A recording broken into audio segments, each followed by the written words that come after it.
What is the Fisher effect? The Fisher effect describes the relationship between the inflation rate and the nominal interest rate. Suppose your grandma lends you $100 at an interest rate of 10%. That's right, this grandma has an interest rate.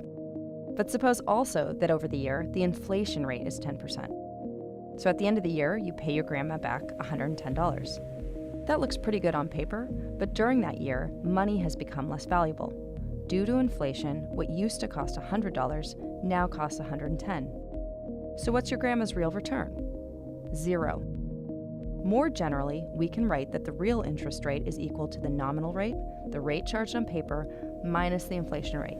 Inflation reduces the real return on a loan. So, if grandma expected the inflation rate to be 10%, then in order to get a real return of 5%, she must charge you a nominal interest rate of 15%.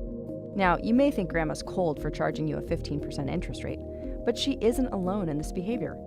Everyone does it, and it's called the Fisher effect, named after the great American economist Irving Fisher. The Fisher effect observes that nominal interest rates will rise with expected inflation rates. We can see the Fisher effect in this data from the United States. Notice, for example, how interest rates and inflation rates were low in the 1960s, but as inflation increased, so did interest rates. Interest rates reached a peak of almost 20% when inflation hit 15% per year. Since that time, inflation has fallen, and so have interest rates. So to recap, the Fisher effect describes how interest rates and expected inflation rates move in tandem. To learn more about what causes inflation, click here. Or to test your knowledge on the Fisher effect, click here.